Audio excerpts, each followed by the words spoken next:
भागलपुर के घंटाघर इलाके के एक मंदिर में पुजारी द्वारा बीमारी के इलाज का ऐसा तरीका अपनाया जा रहा है जिसे देखकर लोग दंग हैं। दावा किया जा रहा है कि यहाँ कठिन बीमारियों का इलाज एक अनोखे अंदाज में किया जाता है। जी हाँ, यह नजारा है भागलपुर के घंटाघर स्थित एक मंदिर का, जहाँ बीमार बच्चों को कपड़े से ढक दिया जाता है और फिर पुजारी उनके ऊपर आग फेंकते हैं। स्थानीय मान्यता है कि इस अनोखे तरीके से वर्षों से चली आ रही बीमारियों का इलाज होता है। पुजारी का दावा है कि अग्नि अनुष्ठान एक पारंपरिक विधि है जिसमें ईश्वर की कृपा और मंत्र शक्ति के जरिए रोगों का नाश होता है। बच्चों को कपड़े में पूरी तरह लपेटा जाता है ताकि आग सीधे उनके शरीर को ना छुए, लेकिन खतरे का स्तर साफ तौर पर देखा जा सकता है। इतना ही नहीं, जब बच्चों के ऊपर आग फेंका जाता है तो बच्चे डर से रोने लगते हैं। इलाज कराने आए बच्चे के परिजनों ने कहा कि हम लोग वर्षों से यहाँ आ रहे हैं, भगवान और बाबा के आशीर्वाद से हमारी बीमारियाँ ठीक हुई है। यहाँ पर हम आए थे बच्चा सबको जो हाथ दिलवाने के लिए,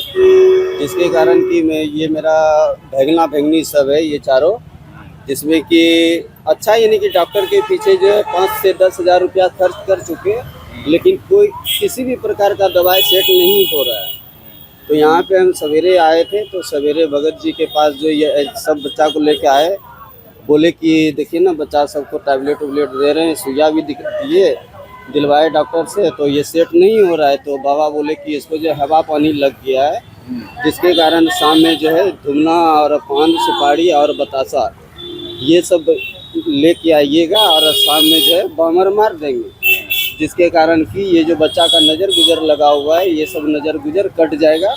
उसके बाद जो भी आप दवाई सुइया खा रहे हैं वो खाते रहिए।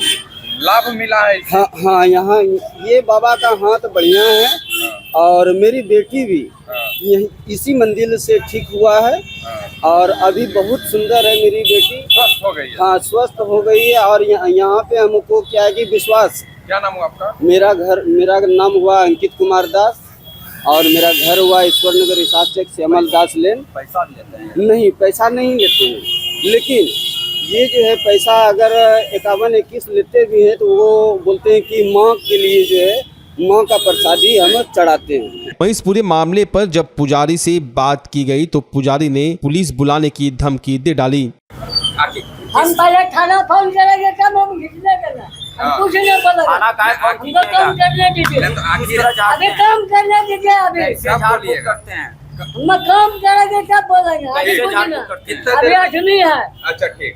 हाँ, अभी आदमी हमें जुटा हुआ है, अभी वहाँ पाठ लगा हुआ है मैया का। जहां एक और आस्था लोगों को इस मंदिर की ओर खींच रही है, वहीं दूसरी ओर आग से इलाज करने का यह तरीका कई सवाल भी खड़े करता है। सवाल उठता है कि क्या बीमारियों के नाम पर जोखिम लेना सही है? भागलपुर के पीरपैंती रेलवे स्टेशन से टडवा की ओर जाने वाले मुख्य सड़क पर एक बुलेट मोटरसाइकिल और सीएनजी टोटो के बीच जोरदार टक्कर हो गई। इस हादसे में बुलेट पर सवार 3 नाबालिग शिवम कुमार, शशि कुमार और प्रिंस कुमार घायल हो गए। प्रत्यक्षदर्शियों के अनुसार बुलेट सवार तेज रफ्तार से आ रहा था और नियंत्रण खो बैठने के कारण सामने से चल रहे टोटो में टक्कर मार दी। घटना की सूचना मिलते ही डायल 112 की टीम 5 मिनट के बाद मौके पर पहुंच गई और तीनों घायलों को प्राथमिक इलाज के लिए पीरपैंती रेफरल अस्पताल भेजा गया। स्थानीय लोगों का कहना है कि नाबालिगों द्वारा लापरवाही से बाइक चलाना आए दिन दुर्घटनाओं का कारण बन रहा है। पुलिस मामले की जांच कर रही है। क्या नाम बाबू तुम्हारा? कैसे एक्सीडेंट हो गया? हाँ, कैसे एक्सीडेंट हो गया? हाँ, जोर से बोलो ना, बोलो बोलो बोलो। कहाँ गए थे? तो टोटो में जाके लड़ गए? क्या चला रहा था आप? कैसे एक्सीडेंट हुआ? मैक्सिमम देखिए हम लोग 60 के स्पीड में आ रहे थे। हाँ, और टोटो हॉर्न दे रहे थे दूर से ही, और फिर भी टोटो वाला जो है ना अचानक घुसा दिया आगे आपके। कहाँ पर एक्सीडेंट हुआ है? ये तड़वा पास। किधर से टोटो किधर से आ रहा है? इधर से हमारी की ओर से जा रहा था। और आप किधर से आ रहे थे? आप किधर से? हम लोग से हमारे आ रहे थे सामान लेने। भागलपुर नगर निगम की सशक्त स्थायी समिति की बैठक मेयर डॉक्टर वसुंधरा लाल की अध्यक्षता में महापौर के कार्यालय में आयोजित हुई। बैठक में उप महापौर डॉक्टर सलाउद्दीन हसन, उप नगर आयुक्त और सभी समिति सदस्य पार्षद उपस्थित रहे। बैठक का मुख्य उद्देश्य शहर के विकास, सौंदर्यीकरण, साफ सफाई, नाला उड़ाई, बिजली व्यवस्था और अन्य जन सुविधाओं को लेकर प्रस्तावों पर चर्चा करना था। बैठक में विभिन्न वार्डों की पार्षदों ने अपनी समस्याएं और मांगे रखी। मेयर डॉक्टर वसुंधरा लाल ने आश्वासन दिया कि सभी मांगों पर गंभीरता से विचार कर शीघ्र ही कार्य शुरू किया जाएगा। उन्होंने बताया कि शहर में साफ सफाई और बिजली व्यवस्था को दुरुस्त करने की योजना बनाई गई है। साथ ही पार्षदों के लिए अलग कक्ष निर्माण पर भी सहमति बनी है। बैठक में बुडको से संबंधित कार्यों और योजनाओं पर भी चर्चा की गई। मेयर ने कहा कि समिति की बैठक में आई बातों को जल्द धरातल पर उतार कर भागलपुर को सुंदर और स्वच्छ बनाने की दिशा में ठोस कदम उठाए जाएंगे। आज स्टैंडिंग की बैठक है और बहुत सारी योजनाओं पर चर्चा हुई। बुडको से संबंधित जो भी बातें थी उस पर चर्चा हुई और हमारे शहर का साफ सफाई व्यवस्था और भी हमारा जो पार्षद कक्ष है उसके लिए सभी मुद्दों पर चर्चा हुई और उस पर अच्छा क्रियान्वयन के लिए हम लोगों ने बात रखी है और हमको लगता है कि इस मीटिंग के बाद जो बातें निकल के आएगी उस पर काम होगा। आज जो अस्थायी समिति की बैठक हो रही है, इस बैठक में मुख्य रूप से नाला से पानी का बहाव नहीं होना, साथ ही साथ लाजपत पार्क में वन विभाग के द्वारा जो लिया गया है और नगर निगम का जो अधिकार से वंचित कर दे रहा है, इसके विरोध में आज बैठक हो रही है।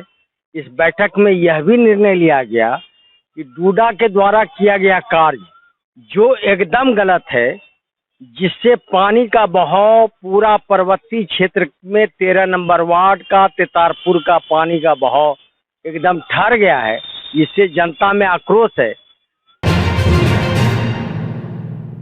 भागलपुर जिले के पीरपैंती थाना क्षेत्र में हुई लूट की बड़ी वारदात का पुलिस ने खुलासा कर दिया है। इस मामले में 6 आरोपियों को गिरफ्तार कर उसके पास से लूटी गई मोटरसाइकिल और मोबाइल फोन बरामद किए गए हैं। घटना पीरपैंती त्योर सड़क मार्ग पर सिंघिया नाला के पास की है, जहां अज्ञात अपराधियों ने विष्णु कुमार और संतोष कुमार मंडल से मारपीट कर उनकी बाइक और मोबाइल फोन लूट लिए थे। पीड़ितों की शिकायत पर थाना में प्राथमिकी दर्ज की गई। पुलिस ने तत्परता दिखाते हुए 28 अप्रैल को विशेष छापेमारी टीम बनाकर 6 आरोपियों को गिरफ्तार कर लिया। बरामद सामान में लूटी गई बाइक, मोबाइल और अन्य वस्तुएं शामिल है। सभी आरोपियों को पूछताछ के बाद न्यायिक हिरासत में भेज दिया गया है।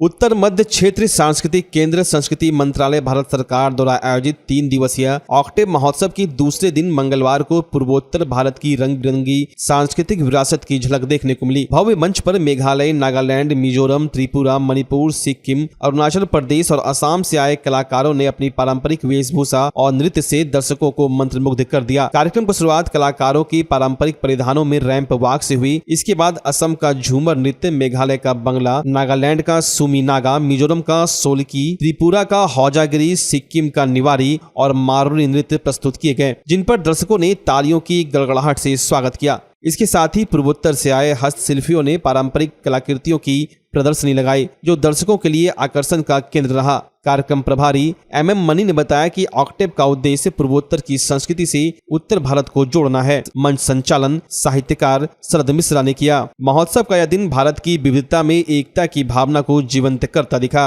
वहीं कार्यक्रम में मौजूद मंजूषा गुरु मनोज पंडित ने भागलपुर में इस तरह के कार्यक्रम के लिए आयोजकों का धन्यवाद दिया। साथ ही कहा कि ऐसे कार्यक्रमों से भागलपुर के लोग देश के पूर्वोत्तर की संस्कृति से रूबरू हो रहे हैं। कार्यक्रम उत्तर मध्य सांस्कृतिक केंद्र प्रयागराज द्वारा जो है आयोजित किया जा रहा है। यह कार्यक्रम 28 से 30 अप्रैल भागलपुर जनपद में किया जा रहा है। इसमें पूर्वोत्तर राज्यों के 8 प्रदेशों के कलाकार भाग ले रहे हैं। इसमें जो है व्यंजन और शिल्प का भी झलकियां देखने को मिल रही हैं। ये कार्यक्रम भागलपुर वासियों के लिए काफ़ी अद्भुत। उत्तर मध्य सांस्कृतिक केंद्र प्रयागराज संस्कृति मंत्रालय भारत सरकार के निदेशक, प्रभारी निदेशक और EZCC के निदेशक डॉक्टर आशीष गिरी जी का हम आभार व्यक्त करते हैं और उनके कार्यक्रम प्रभारी मदन मोहन मनी सर जी का भी हम आभार व्यक्त करते हैं। और सारे कलाकारों का यहाँ पे एक भागलपुर के लिए पतित पावनी गंगा तट पर दानवीर कर्ण की भूमि सती बिहुला के तपोभूमि पर ये जो